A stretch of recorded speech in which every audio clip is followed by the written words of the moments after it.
Bonjour, une matinée copieuse pour les pros lyonnais. Écoutez bien, l'entraînement, mais surtout les prises de vue et de nombreuses prises de vue pour la photo officielle, mais pas que ça.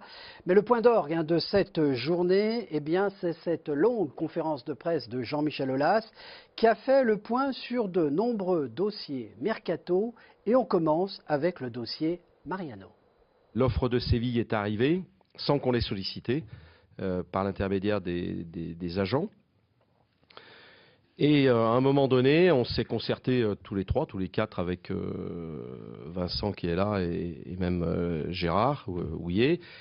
Et on a dit, garder un joueur contre son gré,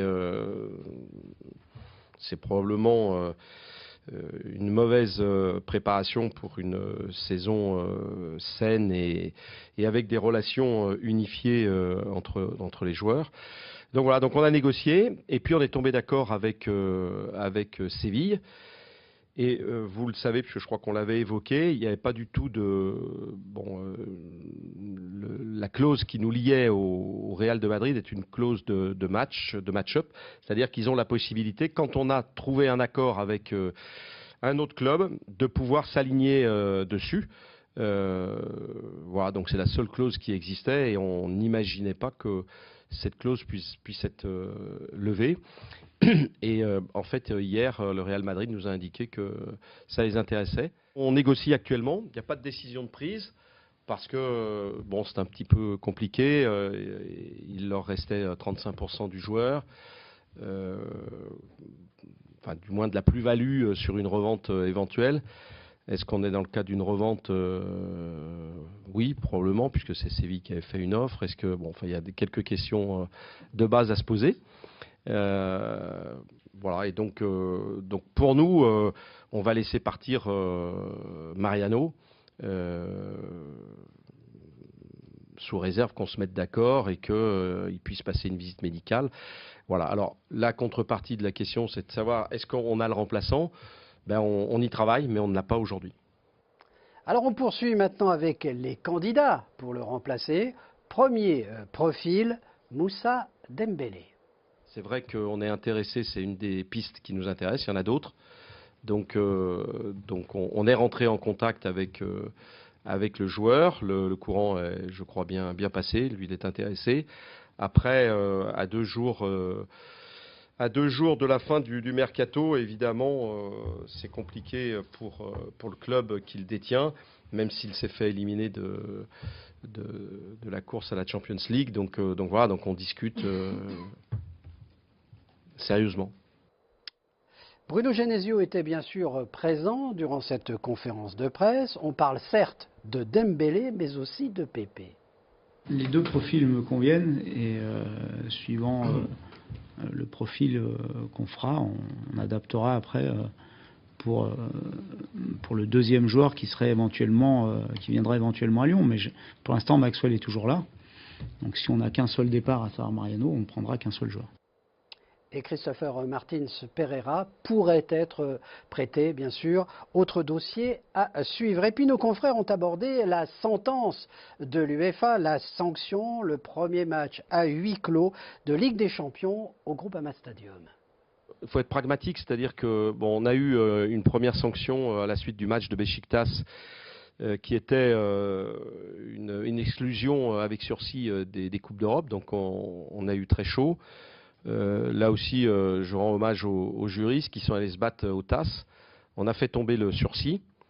Aujourd'hui, il y a eu, à la suite du match contre le CSK, un certain nombre à nouveau d'anomalies, mais qui étaient à l'extérieur du stade pour l'essentiel.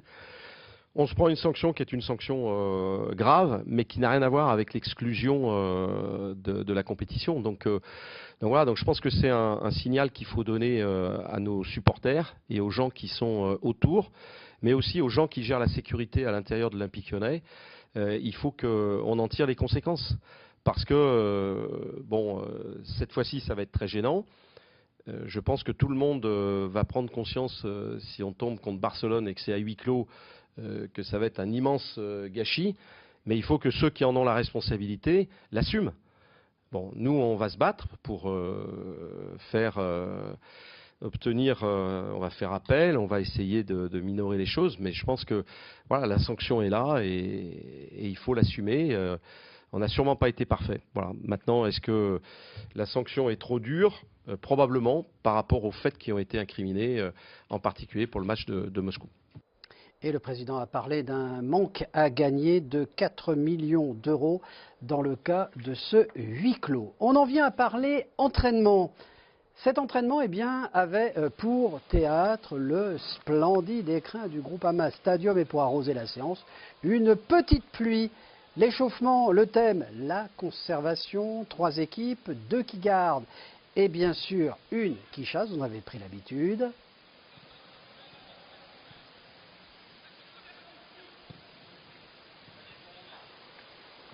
Les gardiens absents toujours de Grégory Coupet qui poursuit son stage, c'est l'entraîneur de la réserve qui est à la baguette et ça depuis hier. Les défenseurs ont bossé les transversales et le secteur offensif, vous vous en doutez, à 48 heures d'un match, exercice devant le but et je peux vous le dire, les filets ont tremblé et les gardiens ont aussi enchaîné les parades. Une très belle séance d'Ixit, Kevin Chifflet. Prochaine séance, ça sera demain en fin d'après-midi. Dernier jour de préparation de ce match de Ligue 1 face à Nice, entraînement à huis clos. Et puis le travail fini, place aux photos dans les travées du Groupama Stadium. Regardez ces images, aux photos dans les travées du stade. Les joueurs, comme chaque fois, sont passés par les différents ateliers photos, vidéos, les ateliers individuels. Ils sont aussi par l'atelier signature, comme Nabil Fekir, signature de ballon, signature de maillot. Les tenues ont été changées, domicile, extérieur, le costume, ambiance détendue et pas mal de discussions à l'image de celle-ci avec Bernard Lacombe.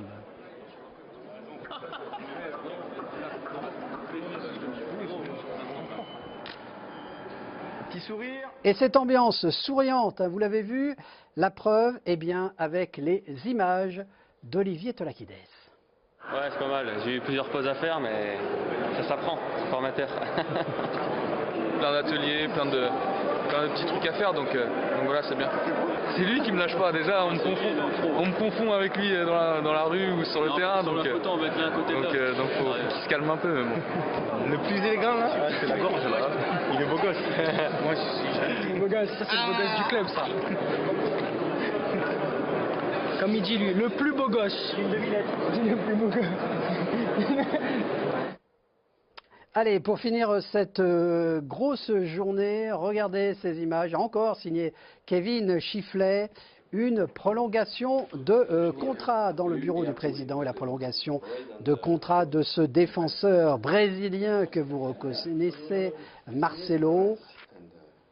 De nombreuses signatures. Et Marcelo a prolongé son contrat avec l'OL après ce sourire jusqu'en 2021. Et juste avant de parler mercato lors de la conférence de presse, Marcelo a commenté cette prolongation. Eu me alimento bem, procuro dormir bem, procuro treinar.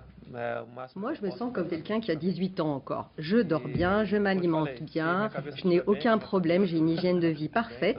Donc si ma tête va bien, si ma famille aussi, moi je me vois bien encore continuer 2-3 ans après ce fameux contrat jusqu'en 2021. Et si Dieu me le permet également. 2-3 anos aí depois. Allez, fin de ce flash. Demain, vous avez 2 rendez-vous importants sur OLTV. Premier rendez-vous en direct à 16h, la conférence de presse, les conférences de presse pour parler de la venue de Nice ici au Groupama Stadium avec dans le groupe niçois Balotelli. Et puis 19h, émission spéciale Ligue des Champions pour le tirage, une émission présentée par Gabriel Vacher et Guillaume Gache avec des duplex de Monaco où aura lieu ce fameux tirage. Un rendez-vous bien sûr à ne pas manquer. Allez, ciao, bye.